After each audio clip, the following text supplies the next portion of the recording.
If there was an assault on American democracy in the 80s, by now it's an aggravated assault. I mean, by now it's almost a murder, right? I mean, it's an assault with intent to kill.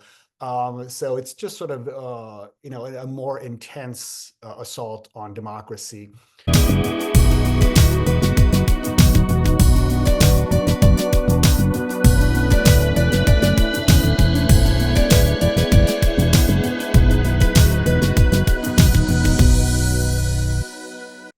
Hello, everyone. Good afternoon. I would like to welcome you to the Krasno Global Event Series.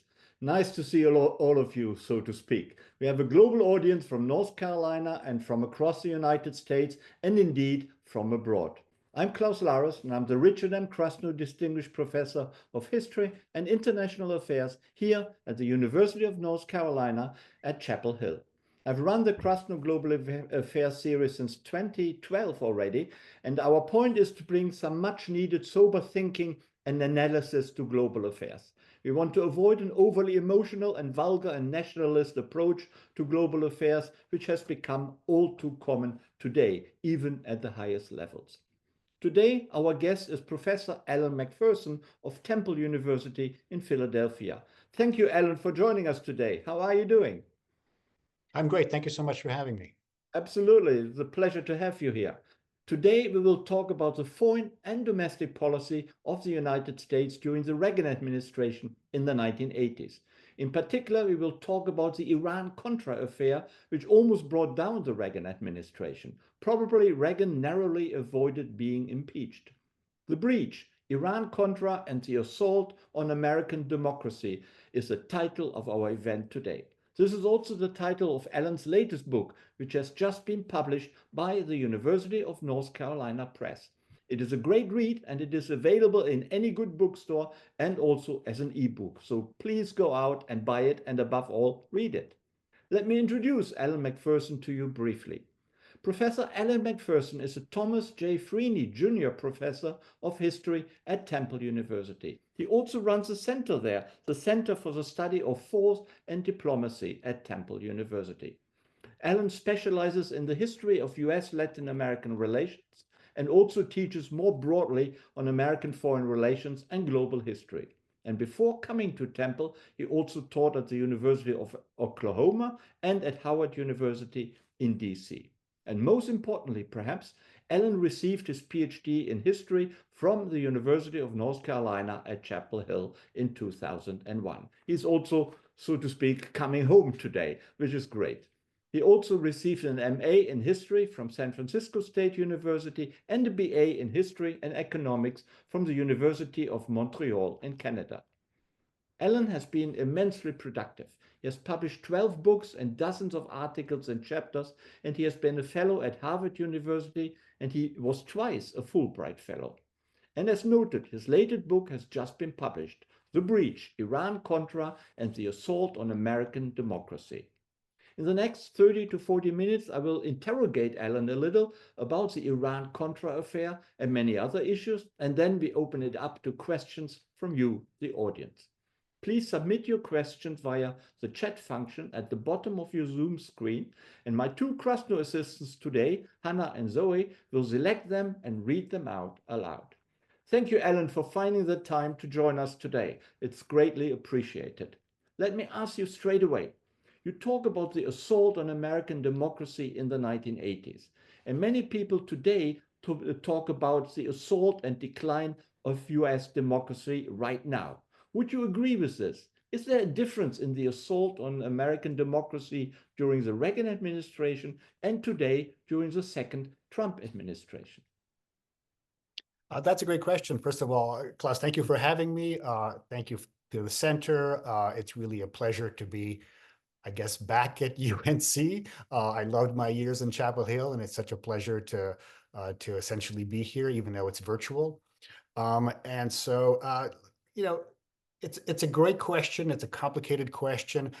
I'd say, if there was an assault on American democracy in the 80s, by now it's an aggravated assault. I mean, by now it's almost a murder, right? I mean, it's an assault with intent to kill.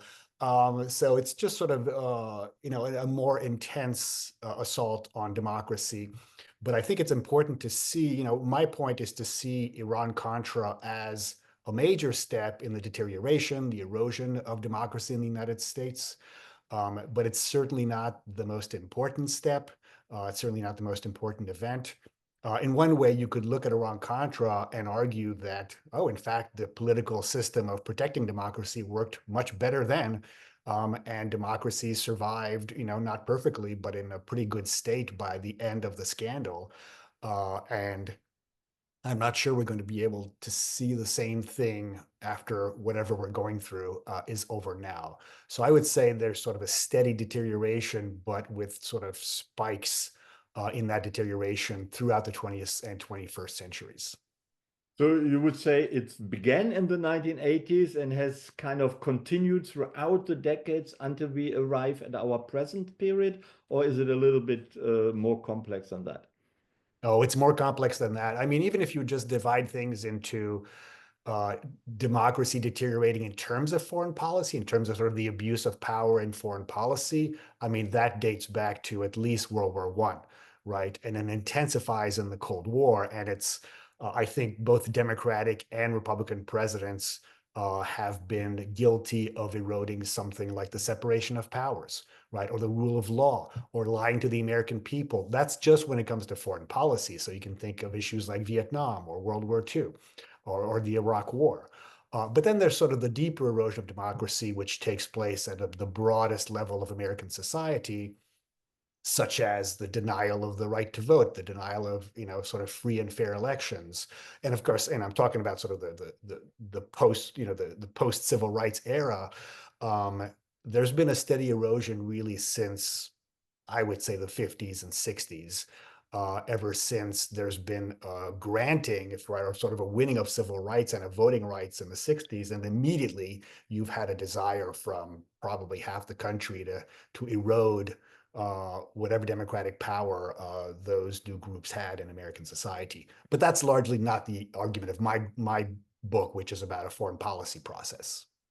Thank you. But when you look at the Reagan administration and the 1980s and Iran-Contra in particular, which issues would you say were really undermining American democracy? What went wrong? What had some lasting consequences? Can you maybe name 3 or 4 major issues?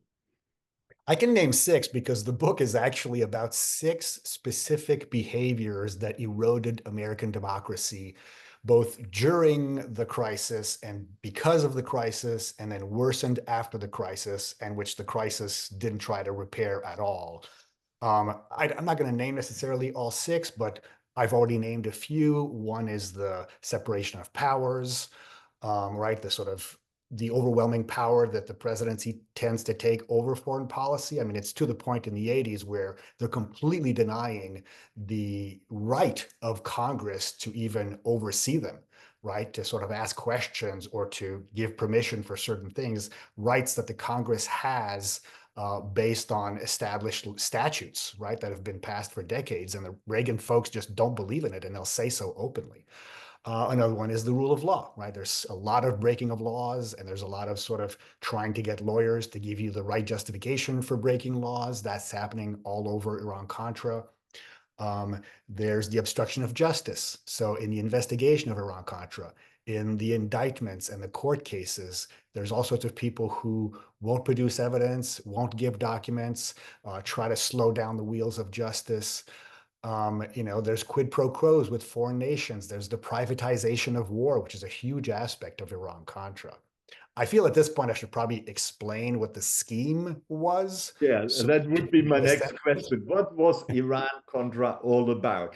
Because as Right. you rightly said, it's a complex issue, and many people today have perhaps vaguely heard about it, but no one really seems to remember very concretely except yourself. So give us an overview, give us the context. Sure. I don't know if the people here watch Only Murders in the Building, but Steve Martin is one of the actors. And last season, he actually went on this sort of rant with another character, and he just about Iran-Contra of all things, and he described it as worse than Watergate, just not as interesting. And that's a pretty apt description, right? that the sort of crimes committed there and sort of the assault on American democracy was really worse than Watergate, but it was not that interesting because the president couldn't be shown to have been that actively involved, certainly in obstructing justice.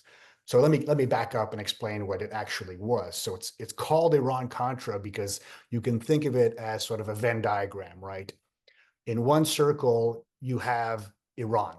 So Iran is in a war with Iraq. It's had a pretty radical Islamist revolution in 1979. It has turned very anti-American, and it holds, or at least its allies hold hostages throughout the Middle East. One of Reagan's desires is to free those hostages. And he feels there's no other way to do that but to sell weapons to Iran to get those hostages back. There's several problems with this. When you put a price on hostages, people want more hostages. um, uh, they also can't do this. It's illegal to do so. They've also openly said they wouldn't negotiate with terrorists anywhere in the world, and this would be negotiating with terrorists. And so there's all sorts of problems for why they do this. And it also just doesn't work, right? It frees 3 hostages, but then they kidnap 3 more, hoping to sell more hostages, essentially for missiles. That's one scandal in itself. At the same time, there's another, I would say, scheme going on in Nicaragua. So again, also 1979, there's been a revolution. It's a socialist revolution. It's also anti-American. And the response by Carter and then by Reagan is to organize a guerrilla struggle, sort of a multi-country guerrilla struggle made up of Central Americans, but paid for eventually by the CIA. So by the mid 80s, that's the situation. But Congress has tired of this, and they've told the government, they've passed a law that says you can't fund the Contras anymore. You can't use any US government funds in any way to fund the Contras. Anybody that's got to do with intelligence can't do this, which of course means the CIA. So that's the Contra issue, but the government keeps on funding them by using third parties, private parties, that sort of thing. Also illegal. You could also argue bad policy, but they're continuing a war. So you've got Iran, you've got Contra, and they're essentially organized by the same person who is Oliver North at the National Security Council. So he becomes the man at the center of this. He's sort of a mid-level national security officer, works extremely hard, very anti-communist, I would say even very patriotic, dedicated to sort of advancing these two things. And at some point, he realizes the Contras are running out of money, and we're making extra profit by selling these missiles to Iran. So let's take some of that money, send it to the Contras, right? Which you can't do. You can't just take something, sell a good that belongs to the US government, get money from it, and you, as a civil servant, decide you're going to spend it on whatever you want to spend it on, right? Only Congress can decide those things. So that diversion of money from one to the other becomes sort of the hyphen of Iran-Contra. It ties them together. All of this becomes public in the fall of 1986, and it creates all of these sort of constitutional questions. And so my sort of historiographical problem is that at the time, it was clear that this was sort of a constitutional crisis, but it seemed to be essentially all about the president taking power away from Congress, which was true. But that tends to ignore a lot of other things that are also eroding democracy. And so my book is essentially trying to say, here's a look at the scandal as a whole, right? Both the scheme of it, the sort of unraveling of it, and then the cases, the sort of criminal cases that continue. So it's sort of a primer. If you don't know much about it and you want it in one book that's not 1,000 pages, you should buy my book and read it, and you'll get everything you need to know about Iran-Contra. I think people will Also, do that. yeah. Well, good. Before you continue, you mentioned Oliver North as the middle person, so to speak, between both scandals. Was it Oliver North who had that bright idea to, sell weapons for hostages and to support the Contras by selling weapons to Iran? And, also the hostage deal was involved in that. Was it his original idea, or who was behind it? There's two things there, right? One is sort of selling the weapons for hostages. That's sort of an Iranian thing. The other one is moving the money from Iran to the Contras. Selling the missiles and then hoping to get hostages out of it. That was a very well-known, it was a secret, but it was very well-known within the administration. Reagan decided this. He probably didn't come up with it. Maybe the National Security Council came up with it. And I'm not sure who comes up with the idea originally, but it could be the National Security Advisor for who Oliver North works. It could be the CIA. But as soon as it comes up in, in national security conversations between Reagan, between the Secretary of State, Secretary of Defense, top people, right? Cabinet members, they all know this is happening. In fact, the Secretary of States and Defense both tell the president, don't do this. This is a bad idea. And the ones pushing for it are at the National Security Council and the CIA. And Reagan says, I really, really want those hostages back. And I know that this is probably illegal, but let's try to find a way of doing it. They end up, at first, what they do for a couple of years is that they get Iran of all places, to sell weapons to, excuse me, they get Israel to sell weapons to Iran, right? Sworn enemies. And still Israel is selling weapons to Iran. And then the United States gives those weapons to Israel that it has sold to Iran. So it's essentially the United States weapons going to Iran, right? Plus they are US weapons. They're weapons that the United States has already given to Israel. And then they go to Iran, but not directly at first. Eventually they just go directly from the United States to Iran. So that means hundreds of people know about this, right? The CIA knows about it, Department of Defense knows about it, state knows about it. Now, the operation that's much easier to do, where you're not shipping thousands of weapons, is just moving 10, $12 million from one Swiss bank account to the other Swiss bank account. That's very easy. It's just accounting.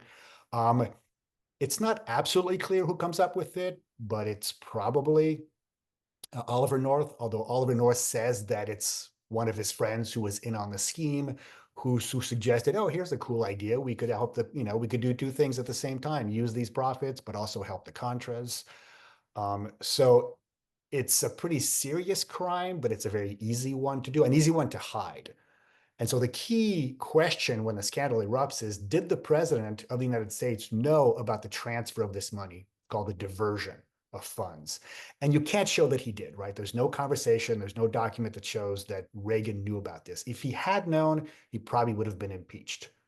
And as soon as we realized that, well, we certainly can't show that he did, and he probably didn't, then it becomes a lot less interesting of a Let scandal. me It's let me not a uh, Watergate. let me stop you there. Why are you so convinced that Reagan didn't know about it? If hundreds of people knew about it and it was such a big deal, and Reagan was so involved in getting the hostages free, at least emotionally, why would he not have known about the rest of the story?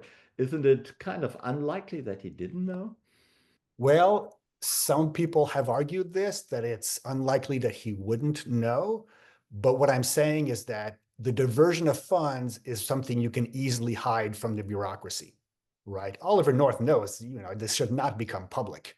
He believes that it's the right thing to do, but he knows that this would be a huge political scandal if anybody knew. And I think there's a certain sense that you protect the president. But Oliver North also feels that, certainly his boss knows, the National Security Advisor knows. And he feels that I'm still doing what the president would want me to do, which is to find a way to fund the Contras. And I've found a way, right? But there simply is, I'm saying there's no evidence that Reagan knows, right? And I think if he knew and had been in several meetings about the diversion of funds, somebody would have said that, right? But not one person has ever come forward and said, oh, I talked to the president about this. So I think there would be some evidence of it. It's possible. There are rumors that some people might have talked to him about it, but I mean, you certainly can't prove it at this point.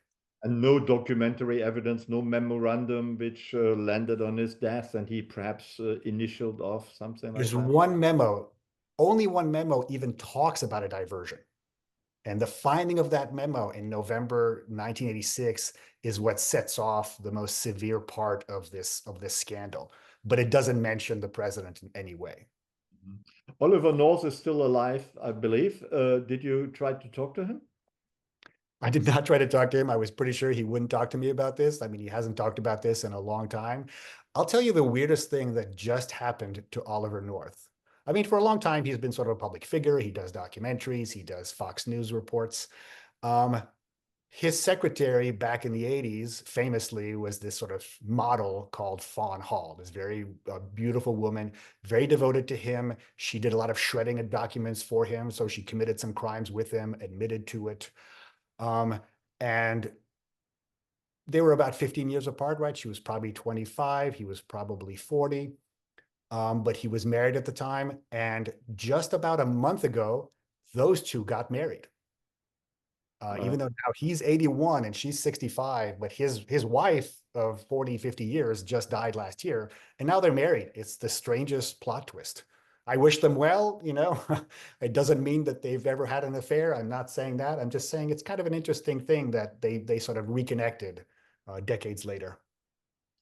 Have you tried to talk to other people who were involved in the administration, maybe on the margins or more centrally, regarding the whole thing?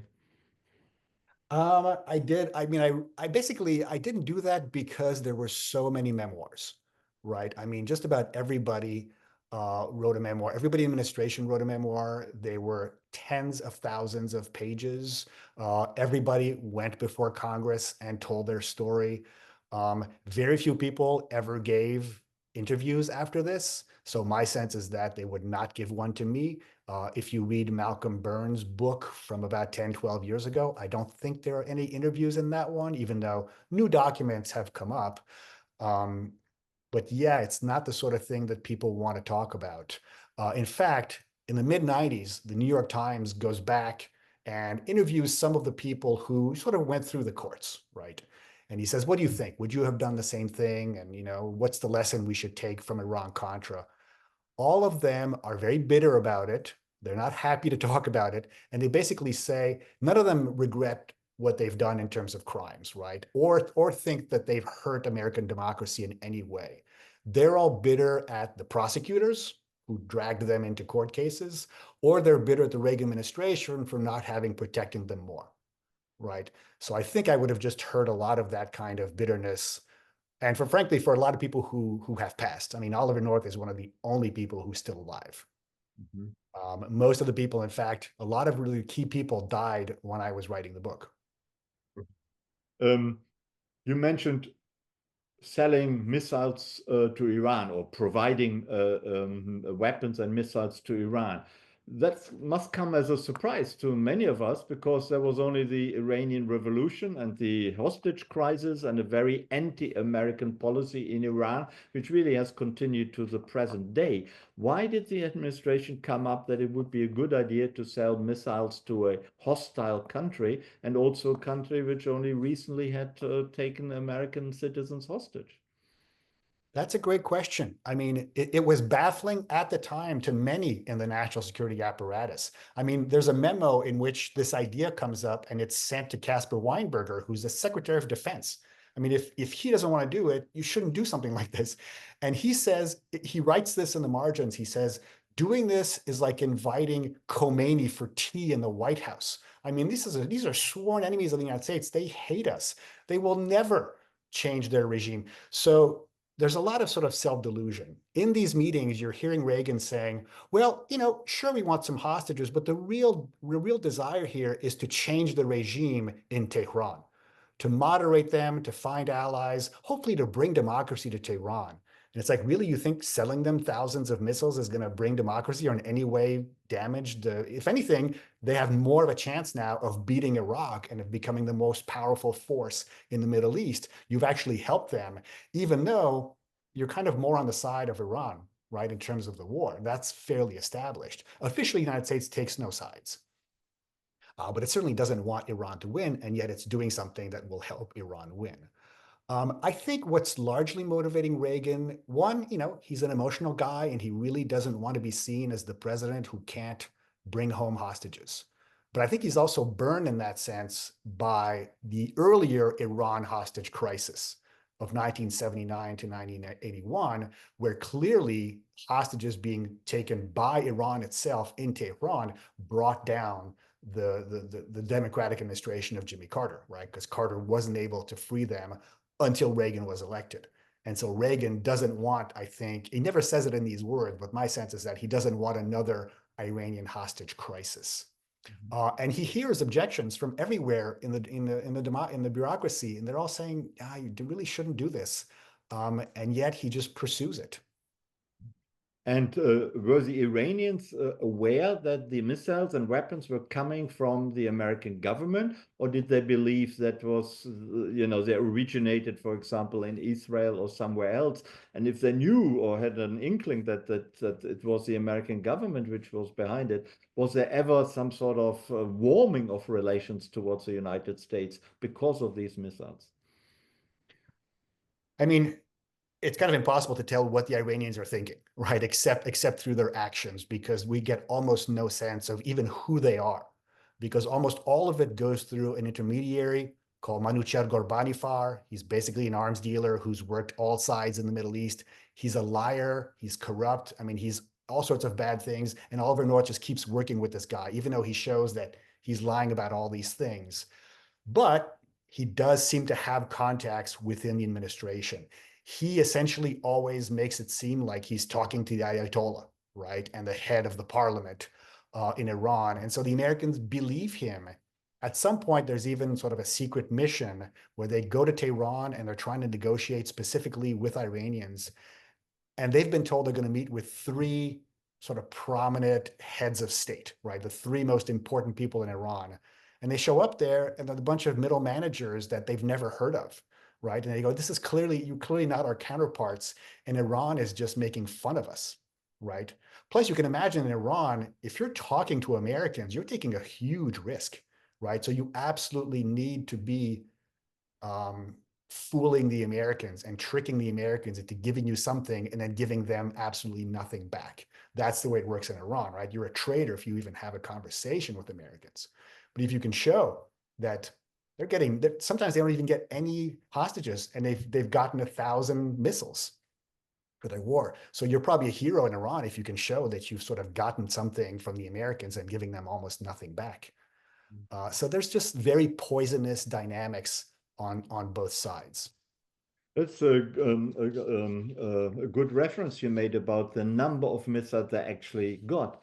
Did it make a difference, or how would you say it was a massive delivery of missiles over several years, or was it really not all that noteworthy, which didn't cause a difference in the Iran-Iraq war? I mean, I couldn't tell you as sort of a military analyst, but I can give you a sense of what was sent. I'm trying to remember the total number. And there are different, planes that go at different times. I think the total is probably about 2,000 missiles. It's at least 2,000, probably somewhere between 2 and 3,000 missiles.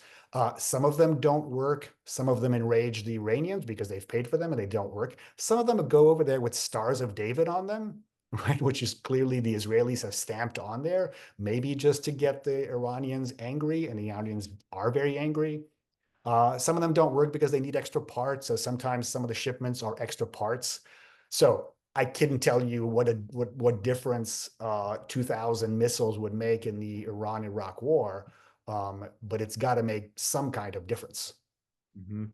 I always was under the impression that the investigation into the whole scandal was not done in a particularly thorough way, and that the Watergate crisis frightened Congress to pursue that investigation because they didn't want to find evidence for Reagan's personal involvement, as impeaching another president after Nixon in 1974. He wasn't impeached, but he had to resign. He was close to impeachment. That no one really wanted to do that because another constitutional crisis would probably have been very difficult to cope with for the country. Is something in that argument, or do you think that is totally beside the point? No, I think that's part of it. I mean, it's not all of it. And look, let's also remember that there are several investigations. There's a very small one called the Tower Commission, and then there's the Congress, which both Republicans and Democrats, they're investigating both Iran and Nicaragua at the same time, and they hold hearings together. That's what most people remember as the investigation. But those are not criminal investigations. And then there's also a special investigator, right? The Office of Independent Counsel, he's called, and that's a 6-year series of criminal cases, and that goes on until 1992. But in the summer of 1987 is what most people remember as the Iran-Contra investigations, which are really just it's the Congress trying to get a lot of documents, but also Congress just trying to get the facts out. So you're exactly right. Um, Part of the problem is that the Democrats are really quite soft on the administration. There's a lot of real moderate Democrats, right? Senator Inouye, for instance, Senator Hamilton. These are guys are cold warriors. What's also going on is that Reagan is in the middle of negotiating arms control with the Soviets, and they really don't feel that you could easily impeach a president who's doing something so important for the country, right? So they're really on board in terms of Reagan's larger policies. And so to them, you've got to have some really serious evidence to impeach, which is not unreasonable to think. But at the same time, you also have the motivations of the Republicans. They're a minority in both chambers at the time, but they are on these committees. And they're almost about half of the committee members. One of them, by the way, is Dick Cheney, who's represented from Wyoming at the time. And they have been picked by the leadership of the Republicans to be really, really tough on the Democratic investigators and to, in fact, make the case that nothing important has happened. And they do this relentlessly. And I think their main motivation is precisely what you said, which is to avoid another Watergate, right? Because the one thing that led to Watergate is that Nixon simply didn't have a lot of friends. He didn't have a lot of support in administration, didn't have support in the executive in general, in the military. And so Reagan is popular, right? He could have probably won re-election if he hadn't been able to be reelected.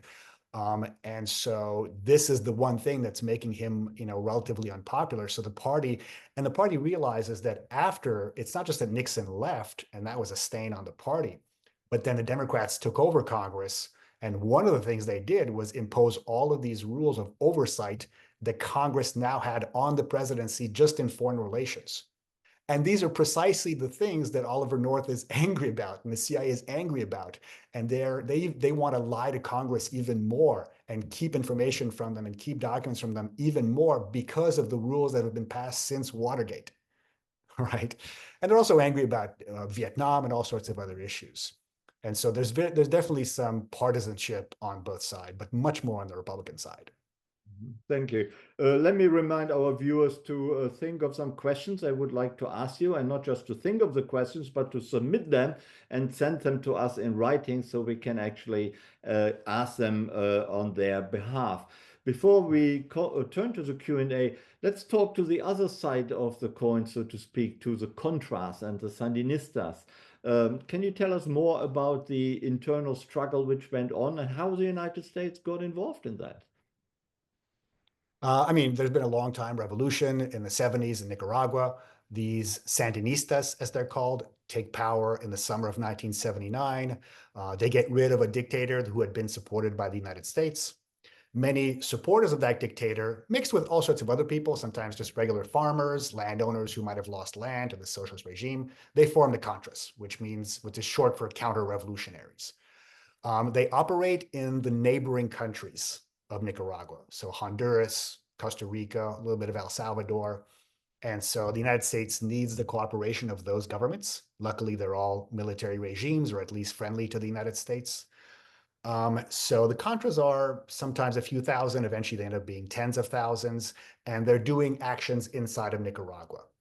And so the Democrats in Congress are basically saying, we agree with anti-communism in general, but this seems a lot like Vietnam, right? This seems a lot like a hostile regime to the United States, and then we're going to try to attack it from the outside. And eventually that's going to suck a lot of American soldiers into a violent war, and then we'll be stuck in another Vietnam. So they basically pass what's called the Boland Amendment. And the Boland Amendment forbids anybody in the US government dealing with intelligence to help the Contras in any way, even by giving them military advice, because you'd be using your salary as a government official to help them militarily. And that's exactly what enrages Oliver North. And so, in fact, the CIA goes to the NSC. So Bill Casey is the head of the CIA. He goes to Oliver North and basically says, you need to take this war over. And the National Security Council is essentially what it sounds like. It's a council organization. It's not meant to run a war. But Oliver North is very gung-ho, and he says, yep, I'll do it, but I do need to raise some money. So they start going to private Americans and asking them to buy weapons, buy helicopters, buy all sorts of systems, sometimes to, send food and send peaceful materials, but sometimes they're uniforms. And then they also go to foreign countries, to the Saudis, the Chinese, the Taiwanese, obviously Central Americans. And those give tens of millions of dollars to the Contras. One of the real problems is that a lot of the money doesn't get to the Contras. It ends up in the pockets of their leaders who are living in their mansions in Miami. It ends up in bank accounts in the Cayman Islands or or Switzerland. Some of it ends up helping Republican campaigns who have nothing to do with Central America. They're just there to sort of fill up the coffers of the Republican Party and Republican members of Congress. So there's a lot of corruption going on. And it's largely because of the privatization of war. Once you privatize a war, especially if you haven't gotten permission, right, from the executive or from Congress, there's a lot of secrecy and corruption and profiteering that happens. Mhm. Thank you. Let me return to the American government. In a way, the way it comes across, and you correct me if I misunderstand, is that Reagan was kind of the benign uncle who didn't really know what was going on. So everyone thought he was, emotionally involved in getting the hostages free and was anti-communist. He hated the Contras and wanted to have some action taken, but he wasn't really personally involved. And the big culprit was really that evil Oliver North, who actually wasn't that high ranking in the National Security Council. I wonder, doesn't that leave many cabinet officers go scot-free? Many other people who were involved who simply basically pushed the blame onto Oliver North away from themselves? How would you see that? No, that's exactly right. And you're right to be skeptical about this. And of course, this is what many Republicans wanted people to think. And in fact, even Oliver North started pushing against this interpretation that he somehow is the mastermind here, and everybody else is innocent, right? That it's just a few, like they say, men of zeal who've taken this upon themselves. And he says, no, no, no, no. I was taking direct orders from my superior, right? The admiral, the national security advisor, who's essentially cabinet level. And he's doing what Context. President Reagan has told him to do. Yeah. So, well, I mean, there's absolutely no question of this when it comes to the hostages and the missiles. Reagan absolutely knows that there are missiles going to Iran. He somehow has thought that like no missiles came directly from the United States, even though he signed documents that says that they would. But he says in public, no, no, no, we didn't sell anything directly to the Iranians. It was the Israelis. It was another country. And that's true for part of it, but it's not true for a part of it, and he knows it. For the Contras, he's not saying break the law despite what Congress has told us, but he says he directly tells his national security advisor, keep the Contras alive, body and soul, which means, well, I'd give them a little bit of diplomatic cover, diplomatic advice, which is okay. But what it means is that you have to feed them and you have to give them weapons and you have to help them with this war. And that's how they interpret it. People who donate money to the Contras, if they donate enough, say in the hundreds of thousands, they get to meet the president and he thanks them for having helped the Contras. He meets Contra leaders several times in the White House. There are many photos of this with Oliver North, in which the Contras are thanking him for getting private money, for getting money from third countries. So does Reagan know every single detail that's going on and all the money that's moving? No, of course not. He's not counting the missiles, he's not counting the money, and he's not a details guy. But all of this is because it's exactly what he wants, right? They are implementing what they correctly interpret is his desires. And he has said so in sort of vague, but pretty direct ways. And who else is driving it within the administration? Oliver North, we heard a lot about, but is it Weinberger, the defense secretary? Is it Mcpherson, the national security advisor? Or who else is really driving Reagan's will, so to speak? Yeah, no, you're right. I mean, there's actually a group of three people called the interagency group. I'm forgetting what the first word stands for. It's like the RIG. Um, there's three people in it. One is sort of the Latin Americanist from the CIA. I think it's Alan Fires. There's Oliver North at NSC, and then there's Elliot Abrams at State. right? All these people essentially always been responsible. So that's at least for Latin America, for the Contra part of it. So it's an interagency effort. But of course, they've been told by their bosses that this is what they want. It's really the CIA and the NSC. And the NSC takes over when the CIA is clearly banned by Congress from doing this. Now, state also sometimes is kept in the dark, but sometimes it plays a very active role. The Defense Department as a whole doesn't play a huge role because it merely is sending weapons, but it's not negotiating these deals. I think it's allowing flights to go back and forth to Central America, right? But it's not doing much beyond this. I mean, there are hundreds and hundreds of people who are investigated. A few dozen are seriously investigated and indicted. Often the investigators, the prosecutors are saying we can't charge 200 people because they knew about something or they flew a plane or something relatively minor. Now, Caspar Weinberger is an interesting case because he is one of the people who, from the very beginning, tells Reagan, "Do not do this thing with the Ayatollah, with the Iranians. It's a terrible policy. You'll be breaking the law. Do not do it." But once Reagan starts doing it, he can't seem to stop him. And yet, in the course of the criminal investigation, it's shown that the prosecutors accuse him of eventually having not shared his diary. And so he is indicted. And he's one of the people that George Bush will pardon because he feels that the crimes of not sharing information is not as serious as actually having ordered these things. Apart from Weinberger, it was McFarland who got a lot of the blame. Is that justified or not? That's true. So in the middle of this, there are two national security advisors. First is McFarland, and then he's replaced, I think, in early 1985 by Poindexter, Admiral John Poindexter. McFarland is actually fairly cautious, right? I mean, he can't stop everything, but he says we certainly shouldn't be helping to fund the Contras, right? But then he's replaced by Poindexter, and Poindexter tells Oliver North, "Go ahead, do whatever you feel the president wants you to do." So Poindexter will be tried, will be found guilty, but then it's overturned. Same thing as Oliver North. So I would say Poindexter is probably the more guilty one, who knows almost as much as Oliver North. He doesn't know all the details, but he essentially knows all the sort of relatively minor plans of North. That's good to hear because in the early 2000s, I organized an event at the Library of Congress in DC, and I invited Robert McFarland, and I felt very guilty at the time. Said, "Can you really invite this man after the Iran-Contra affair?" But we invited him anyway. But now you tell me he wasn't as guilty as other people, so I'm relieved with Yeah, hindsight. I mean it's more tragic than this because he actually tries to commit suicide because of the accusations against him. I mean, he's not denying that he did certain things he shouldn't have done, but he actually takes a bunch of pills, downs a glass of wine, almost dies. His wife finds him in the middle of the night. They revive him. So he barely lives through this. I don't think it's a cry for help. I mean, he really is trying to, as he says, he's trying to commit this sort of Japanese seppuku, right? A sort of killing himself because he's lost all of his honor, because his When was name. that? When was that? Which year? I think this is early 1987. So just a few months after it comes, and he's no longer national security advisor, but he's being blamed, right? A lot of people are blaming him because he's not in the administration anymore. He has no power.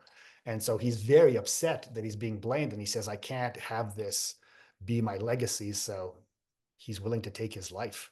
It's in the book. It's a fascinating kind of mini episode of like how these are real people and they can really get scared and make mistakes and sometimes regret their mistakes.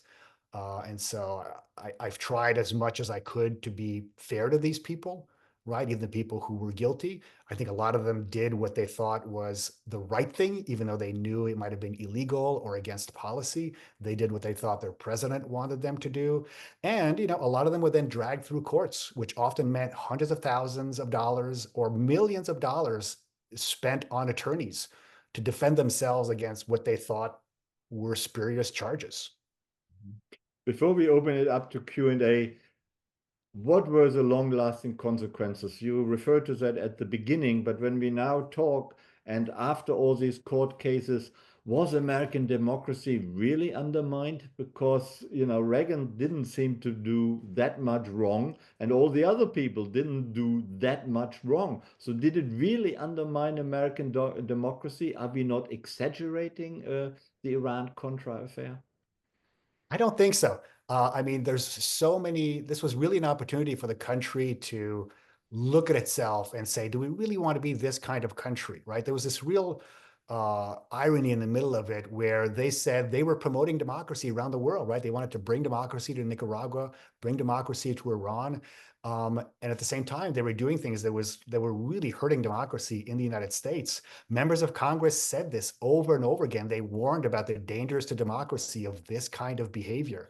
And I say in the conclusion, it's gotten so much worse since then. Every single one of these sort of six behaviors has gotten worse. And probably one of the biggest sort of consequences was actually not punishing these folks. Because when Bush loses his second election, he essentially is a lame duck president and pardons everyone who is still in some sort of legal jeopardy. And so the Republicans get the message that, well, if you do what your president asks you to, you can always be pardoned. I mean, I think President Trump has talked in that general sense, not obviously about Iran-Contra. I don't think he even really remembers it, but he basically says, oh, do whatever you have to do for me, and I will simply pardon you.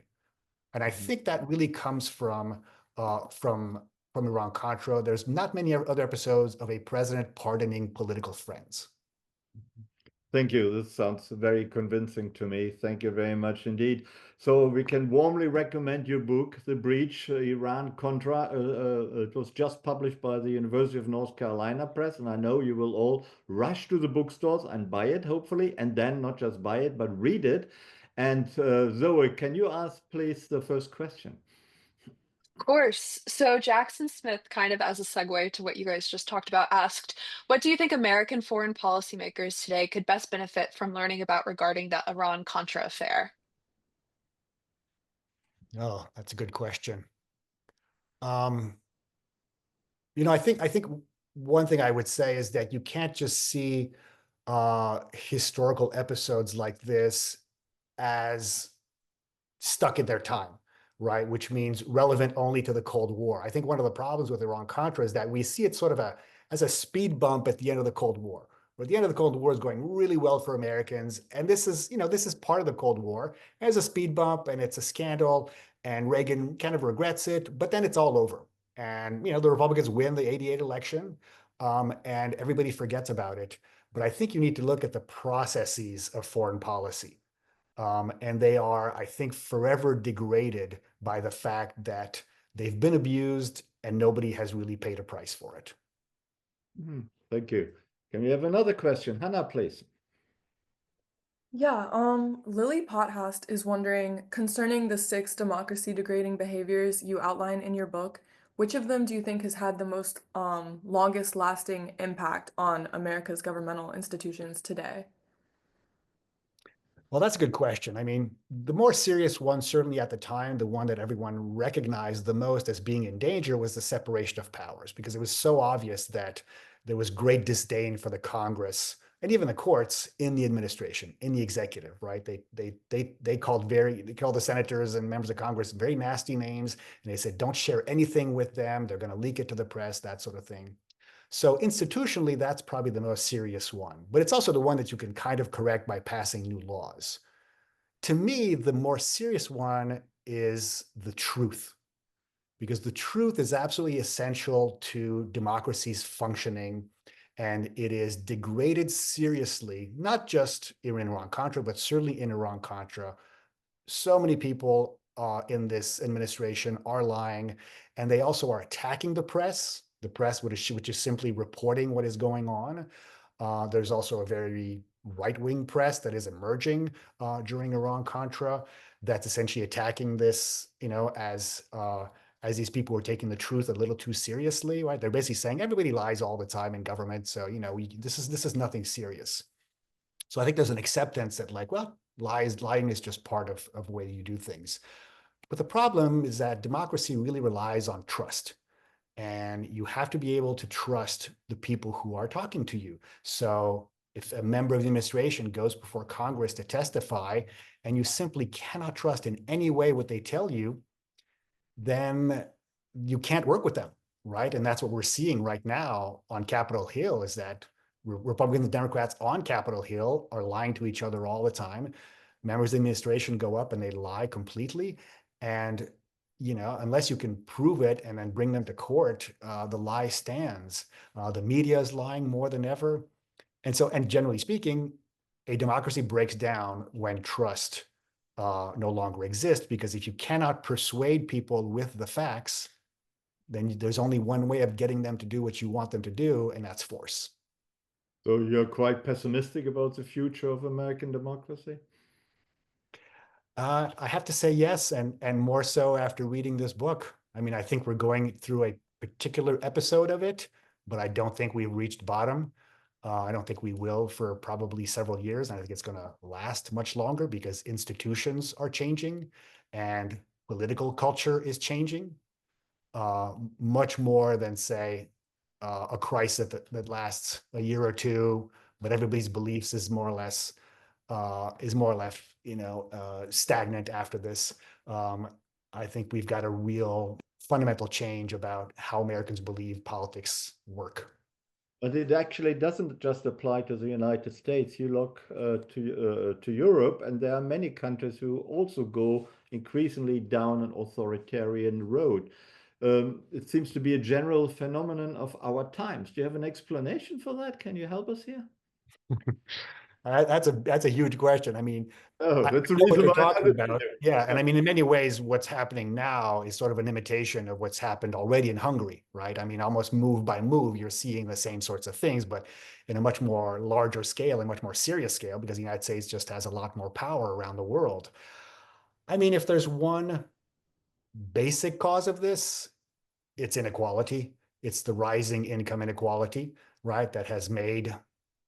Um, that has made education worse, that has made people more desperate, more angry, that has completely alienated elites from regular people and regular people's lives. You can live in a completely different world if you're a billionaire or even a multimillionaire. And things, didn't used to be like this in the olden days. And I think you're seeing this in, all over the world, as much in Europe, as Latin America, as Asia, as the United States. Thank you. Zoe, do we have another question? We do. Dave Sidor asks, would the Supreme Court of the United States ruling on presidential immunity make the Iran-Contra legal today? And then also, what about the impact of the unitary executive theory on the legality of Iran-Contra? Okay, good. To the first, I would say yes, because these were clearly things undertaken as a duty of the president, right? I mean, not a duty, but certainly a presidential act, a legitimate presidential act. And he could have, clearly the Supreme Court would look at this and say, yeah, this might be bad policy or bad politics also, but it's not illegal. I mean, even some lawyers back then could find ways to say this is not illegal, right? So even then, you could dispute it. I'm sorry, the second part was what? It was, what about the impact of the unitary executive Unitary theory executive on theory. legality of the Yeah. Iran-Contra? I mean, one of the champions of unitary executive theory was Ed Meese, who was the Attorney General.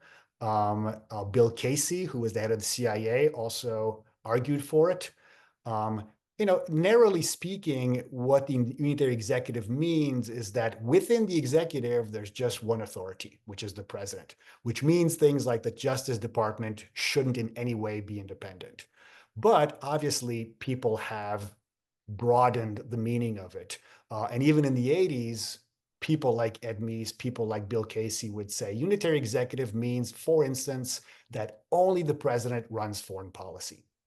Even though we have statutes that say that you must report all CIA operations to a certain number of people in Congress, they'd say, well, maybe we'll report it, maybe we won't, right?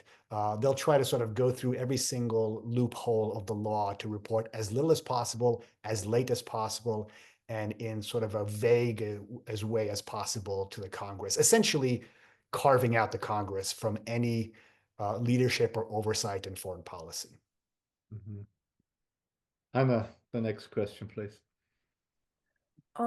Caleb Owen is wondering, because lack of accountability is so central to your argument, do you think that perhaps Bush's pardons were the most consequential decision in making this a blueprint for the future?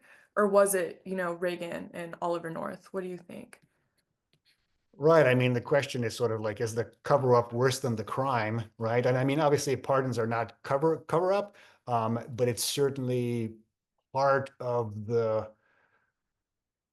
sort of mission to make this less meaningful and to sweep it under the rug as much as possible. I mean, I can understand some of the motivations of the pardon because these cases had dragged on often for years. It seemed to the Republicans that the prosecutors were going after people who had done a relatively minor thing. Um, and let me actually, however, say that the prosecutor in chief was a Republican himself, right? He was just shocked, and you should read his memoir and his final report. They're both fascinating reading, and I think we could write books and books of just about those prosecutors. But I think it is. I mean, it's more consequential because it's so unique in American history. There have been other scandals before in which members of the administration have been indicted, right, or at least have had serious political consequences. And this one was one in which the president decided we're not going to talk about this anymore, right? Not even that president, another president from the same party basically says, we're all done talking about this. I have decided this as a president. And that is not what the pardon is for. The pardon is for the country to heal from sort of past misdeeds, right? So you pardon whatever, generals from the Civil War, or you pardon draft dodgers. You don't pardon people who are politically tied to you. And it's also important to know that George Bush himself was somehow wrapped up in the Iran-Contra scandal. He wasn't sort of a major decider in it, but he knew about everything. Essentially knew about everything. He was sent on all sorts of missions to make this move faster, and he denied it all. And that might be one of the reasons he lost in 1992. And I think he was pretty bitter at the Clinton administration for having won that election. And so said, well, at least I'm going to go out, right, pardoning all my friends. George H.W. Bush is now seen as a very reasonable foreign policy president who was in the middle of the road, who was sober, realistic, who didn't go over the top, and seemed to have his feet on the ground. We now look up to him as a model foreign policy president. Is this totally mistaken? No, it's not totally mistaken, but I think he was actually very cautious as a vice president, right? He wasn't the president. He wasn't constitutionally sort of allowed to make any decisions, right? He's not the head of any department. Reagan just sort of had him come to most of these meetings. He's in the meetings when the sales to Iran are discussed and decided.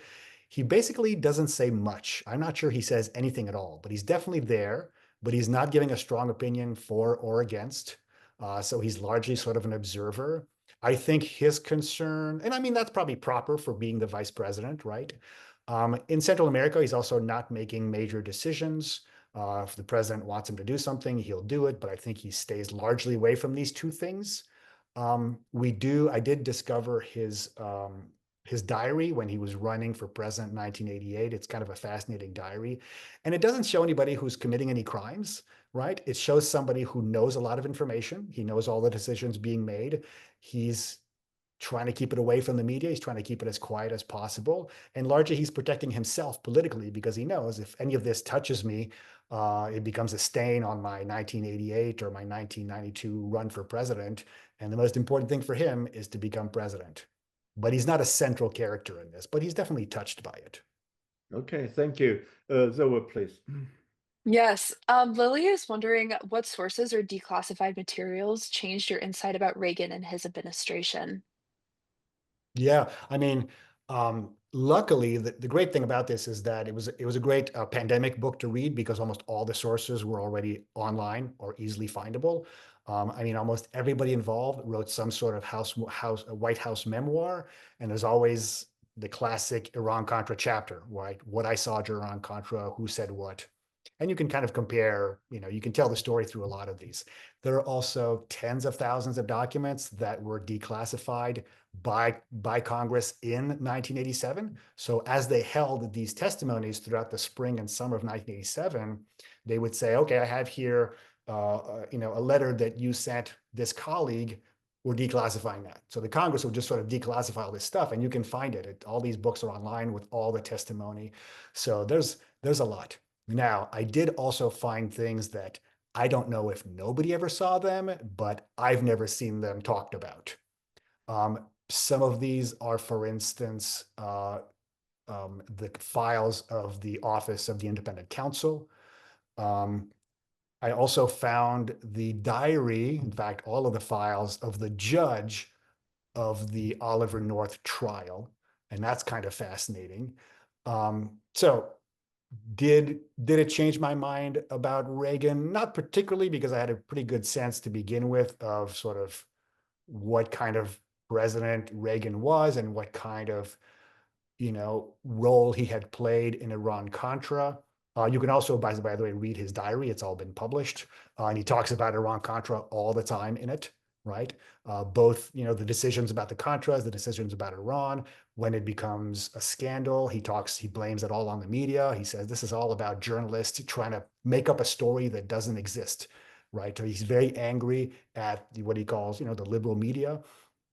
And so he certainly was not losing his mind, or right, he didn't have Alzheimer's as far as I could tell. I mean, he was very focused on these, but not on the details. He's not going to Oliver North's office and asking him exactly what he's doing for the Contras. And Oliver North is not stupid enough to give him reports, right? They understand that this is something that would be very unpopular politically, and so they're not going to talk to the media about it. So he's a fairly scheming, intelligent and self-aware politician, even in 1986, I would say. Mm-hmm. Thank you. Tell us more about Oliver North. Apart from what he did in the course of, the Iran-Contra affair, was he a nice guy? Was he a guy you would wanted to go for a drink with, or was he the opposite? What was your impression from all your reading and your research? Oh, that's a great question. I mean, he's a complex guy. I'm not sure if he'd be nice, but I think he'd be very friendly. He certainly knew a lot of people. A lot of people liked him. He was very intense. He was very sure of his convictions. He was very conservative. He had been a war hero in Vietnam, had, I think, a leader of a platoon. He had, come out of Vietnam with, decorated, but also very angry that, as conservatives would say back then, the politicians didn't let us win this one, right? We could have won. They didn't let us win. And so then they see Central America as their second chance. This is one that we can win, right? It's going to be easier. It's smaller. It's closer to home. It doesn't take as many forces. We can do it through intermediaries. American forces don't need to be sent. It's not that expensive. So he completely buys this. And he also buys the fact that Central America is under, severe danger of invasion by the Soviets, right? That this is essentially a Soviet base and they need to counter this. This is part of the Cold War. He doesn't buy at all that this is sort of a local socialist revolution. So ideologically, he's very conservative and he's very intense. A lot of people don't like him because he's also a liar, right? I mean, he doesn't just sort of lie because he has to lie for his job. He has to make promises he can't keep, but he's lying to colleagues. He's manipulating people. He's lying just to kind of burnish his own image and reputation in government. I think he's also kind of a climber. On the other hand, he's really a devoted patriot, and I have no problem saying that, even though he's very conservative. I mean, he worked 16 hours a day, right? Completely, completely neglected his family, right? His wife was at home all the time with his kids, something like 4 or 5 kids, never saw them. He would do a whole day's work, get on a plane at 9 p.m., go to Central America, have a meeting with Contra leaders, come back at 6 in the morning, go back onto his desk and work the whole day after that. That's the kind of guy he was. Maybe he got an hour or 2 of sleep on the plane at night. I mean, he was very, very intense. Worked mostly on Sundays too. Admiral Poindexter was the same way. These are not lazy, corrupt people. That's another thing I'll say about him, is that I think he was also a very moral person, in that he had his convictions and he could do sort of awful things for his convictions, but he wasn't personally interested in enriching himself or really accumulating a lot of power, right? He eventually was tried for taking small bribes, but you could argue that these were kind of accidental bribes. They were still bribes. He knew he was taking them, but he wasn't funding the Contra War and enriching himself the way Contras were, and he could have done that. But to him, he was a loyal soldier of the president, who was his hero. Thank you. Hannah, please. Yeah, Rosemary Ford is wondering if you think, in hindsight, Congress's decision to totally abandon Contras through the Boland Amendment was good foreign policy, or was there another option they could have pursued? Yeah, that's a good question. I mean, that was certainly something that the Republicans were very, very upset about. And they basically justified their whole private war around the fact that, well, at first, Contras was okay with this, right? And then all of a sudden they tell us, no, we can't fund the war. And in fact, right as the scandal is breaking in late 1986, Congress has another vote and they vote to fund the war. So just as this scandal is breaking, the very thing they're talking about is no longer an issue. Now the Contras have $100 million from American taxpayers. So it certainly is a vacillating policy, right? It goes from funding them to not funding them to funding them to not funding them. So I can certainly understand, Republican frustration. Now, was it a good idea to cut the money off? I mean, I don't think there ever should have been a counter-revolutionary force funded by the United States. It was always essentially premised on a lie.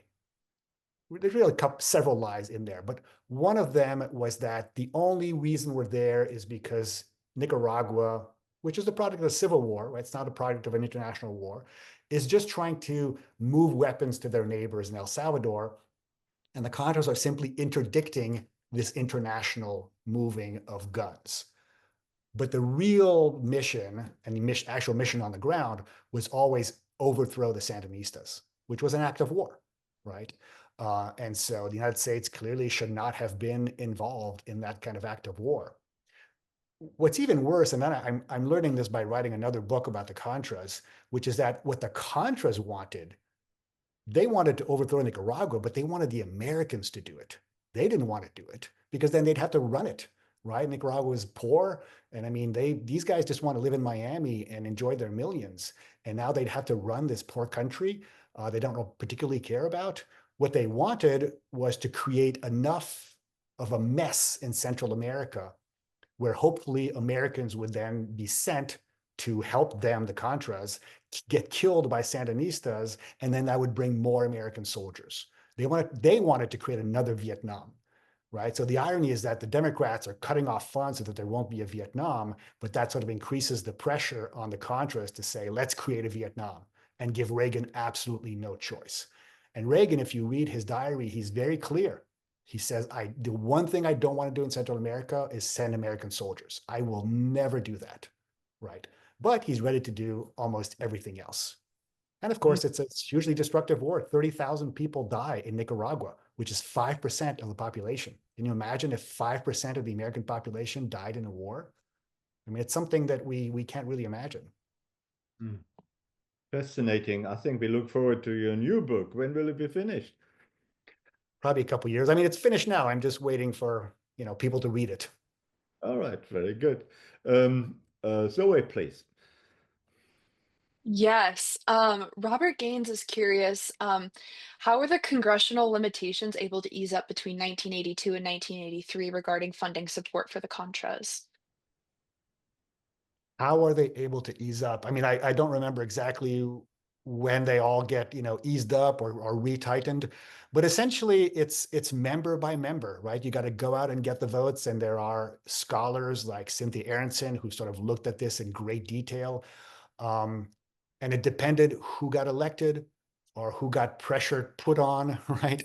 At some point, there's a guy called Otto Reich in the Reagan administration, and his job is to target members of Congress who have voted against aid for the Contras and to go into their districts and place articles in the newspapers of their small districts to kind of put a bunch of pressure on them specifically. So it's often a very, very tight vote.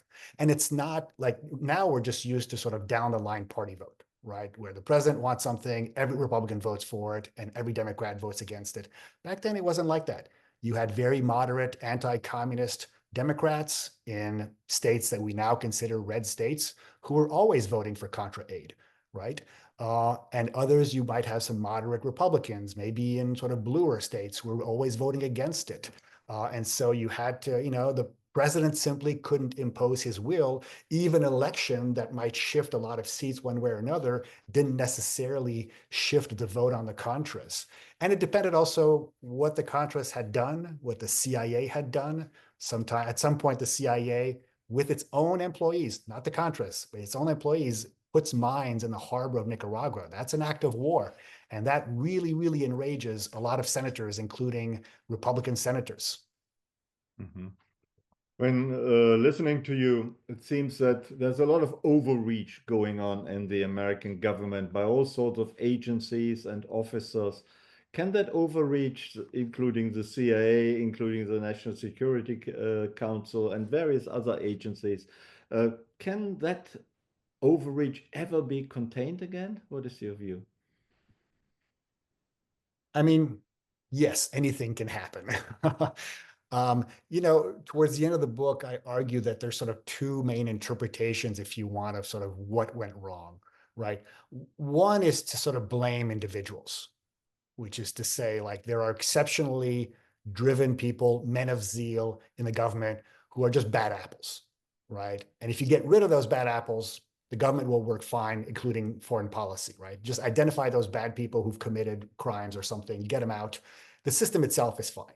Then there's others who say the system is what's wrong. It's the processes that are wrong, right? There needs to be, for instance, more oversight, less overreach. And there's ways of sort of putting in processes that are going to minimize this.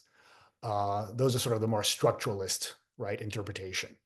My interpretation says that both of these have value, but there's a third one, which is norms of democracy, which is these sort of invisible guardrails of democracy that come up and, they're there to sort of reinforce the way things are supposed to happen, but they're not laws.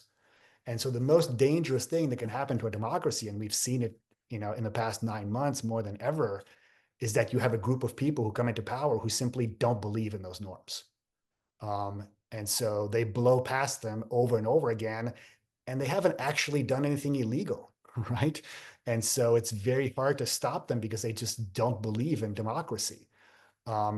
At least in the 80s, just about every Republican paid lip service to democracy. They didn't always act like that. And they pay lip service to the general norms. They'd say, of course, we believe in these norms of separation of powers and not obstructing justice, but we're going to defend ourselves. So we're going to erode the norms a little bit on the margins. That to me is the most dangerous thing. So I hope I'm answering the question. Yeah, you have. Thank you very much. We have a few more questions. Are you still enthusiastic enough to answer them? Sure. Because we don't want to overstretch you and exhaust you too much. Hannah, would you ask the next question, please? Yes. Dahlia Lindell wonders how the Iran-Contra affair is informing contemporary debates about unitary executive theory and the limits of presidential authority, if it is. Yeah, I think we had something similar to this question before. I mean, they were using that theory back then. I've read scholars, people like John Yoo has basically said, like, this is one of the shining moments of unitary executive theory that showed like what the president could really do if he ignored Congress. So some Republicans and some conservatives actually point to Iran-Contra as celebrating unitary executive. And of course, others are saying this is a huge step in the deterioration of the the separation of powers. And so, I mean, you can certainly look, both sides can certainly look at it and learn some lessons, right? So either it improved the theory or, it proved the theory. So, it was definitely, I'm not sure they used the term, but I think they did, but I certainly use it in the book. So go read the book and you'll find out what I think about it. We will, we will. Zoe, please. Yes. Lucas is curious if the Iran-Contra affair represents a systemic failure of U.S. civil military relations, or was it primarily attributable to the actions of individuals operating outside of the established norms, or was it some in-between gray area? Yeah, that's interesting. I haven't thought of it as civil military relations, you know. Um, I mean, it's definitely important components of the national security apparatus. Some are civilians, right? Some are military. Some are kind of both. I mean, one example is Oliver North. He's actually not an employee of the National Security Council, even though he works there. He is on loan from the military. He's a Marine. He's a career Marine officer. He's a lieutenant colonel, and he gets loaned to national security for years. So he's actually working as a civilian. But then interestingly, once he gets called in front of Congress, he wears his uniform, right? And people asked me just a couple of days ago, I gave another talk on this, why did he wear his uniform? And I think he just wanted to kind of impress the television audience, right? To say like, I'm a soldier of the United States military, which he is. And I was taking orders from the president, from the national security advisor, which you could also say he was, you know, but I'm pretty sure he didn't wear his uniform on a daily basis, right? Now, interestingly, his boss, who's also an admiral in the Navy, right? He's his superior, uh, wears a suit when he's testifying. So they just choose to wear whatever they want. And he wears a suit, and people are saying, "Why aren't you wearing, you know, your uniform if your inferior, your subordinate, is wearing his uniform?" And of course, you know, nobody's asking him the rest directly, but some of them are thinking he might have worn the suit because he knew he was going to lie. And if you go through the US military, generally speaking, you have to take an oath that you will never lie. There's a specific oath at Annapolis that you take, for instance, of never ever lying. And Oliver North is very aware of this. So in a sense, it's sort of when the military becomes civilians, they can seem to change their behavior. Right? So I'm not sure this is answering the question, but this is what I think of when I think of civil military relations. It's also clear that the Department of Defense is largely shunned from this process, but so is the Department of State. Right? They participate, they know what's going on, generally speaking, but they're participating in a very limited way. But the big civilian and military foreign policy apparatuses are left out, and the smaller, more secretive ones are the ones that take over.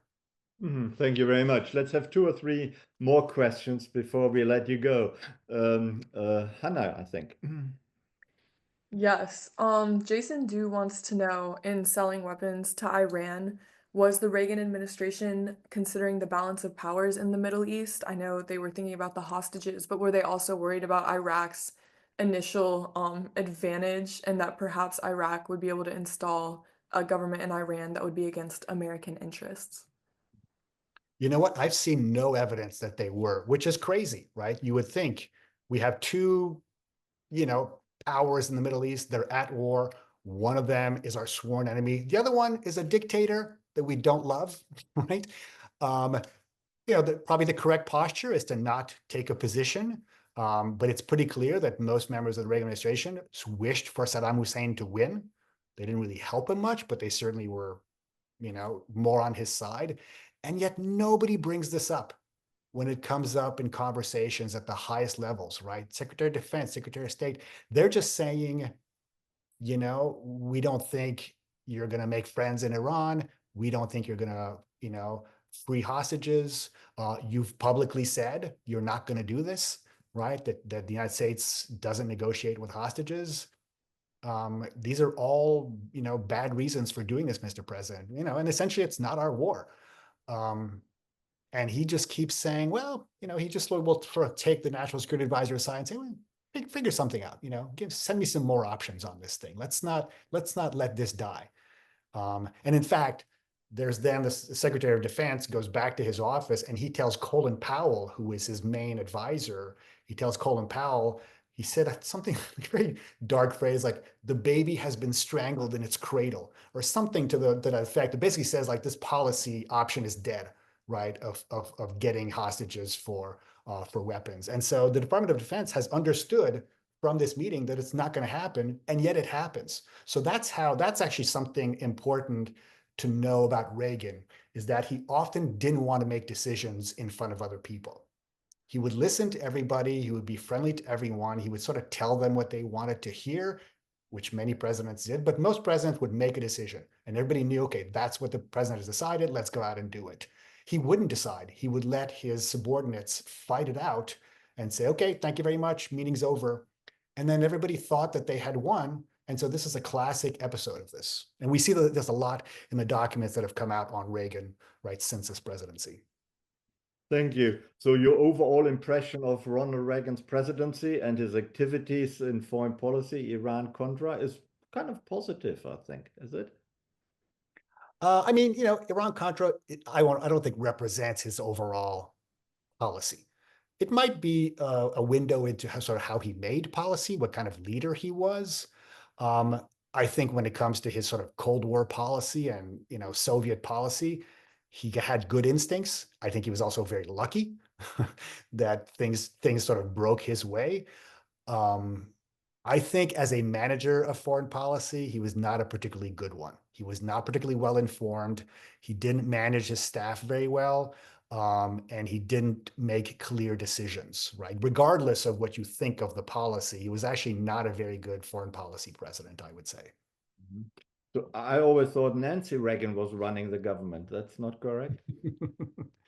Certainly not in this case. All right.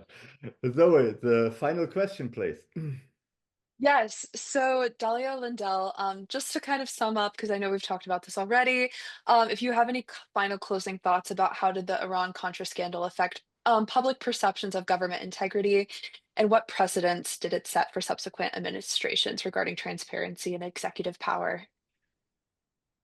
Yeah, that's a good question. I mean, we have good evidence that Vietnam, in contrast, really changed how people perceived at least trust in government, right? Where most people in the sort of early 60s tended to trust what the president told them, right? In all aspects, even including foreign policy. If the president said it, it was probably true. By the early 1970s, most Americans are now saying, well, we're not going to believe it just because the president says it, right? We don't think it's a lie, but we're not just going to believe it. And so Vietnam really erodes the trust in government. That erosion stays at that sort of same level until the mid-1980s. I've seen no evidence of whether Iran-Contra makes this worse, but I have to believe that it did, because so many people get pretty cynical about this. They generally tend to see Reagan as sort of having done nothing that serious. At least he's not guilty of the diversion of money. That's what they mostly think. And in fact, they lose interest. So there's really sort of very spiking interest of the American people. They're super interested in seeing what Poindexter is going to say and Oliver North is going to say. And when those two guys come on TV, they attract 7 out of 10 Americans. This is during the day, during the weekday, right? All 3 networks, they drop all their soap operas and they show all this all day.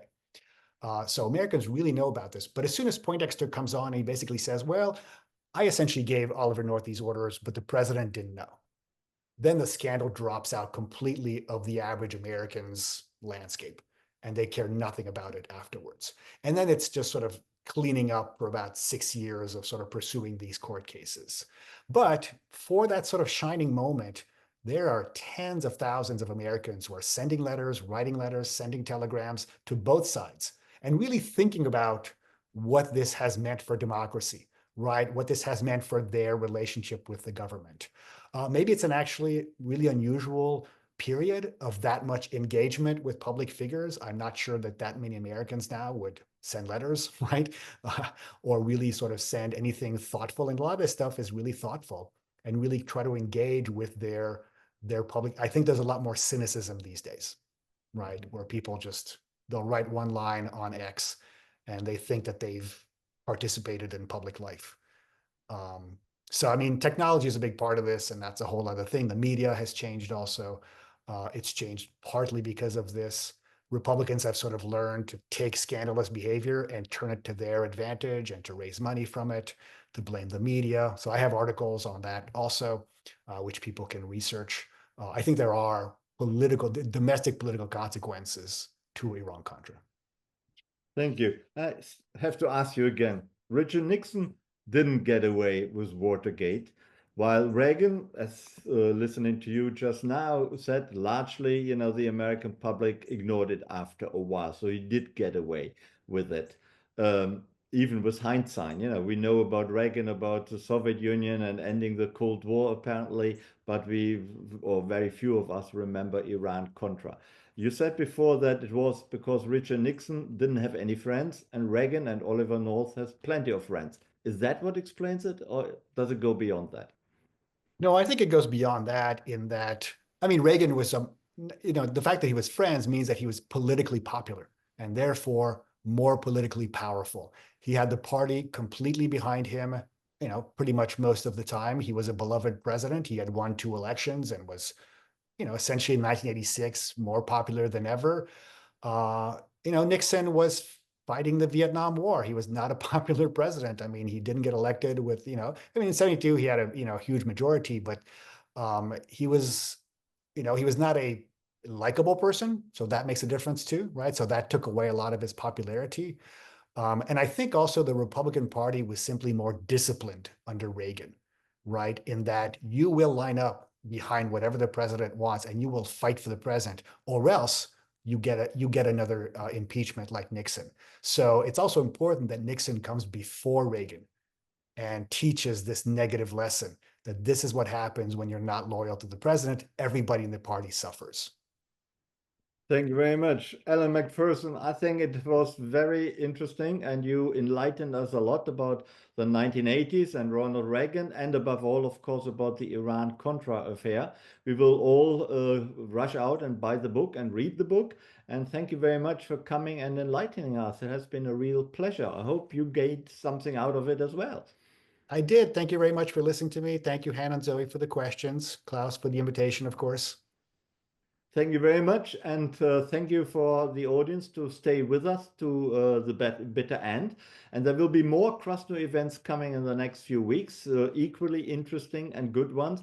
So please bear with me, and I will advertise it in due course. For tonight, I would like to thank Hannah and Zoe for doing some very hard work tonight. And of course, Alan Mcpherson, thank you very much for talking to us, enlightening us, and helping us to understand what went on in the 1980s. Thanks very much. Good night. Thank you. Good night.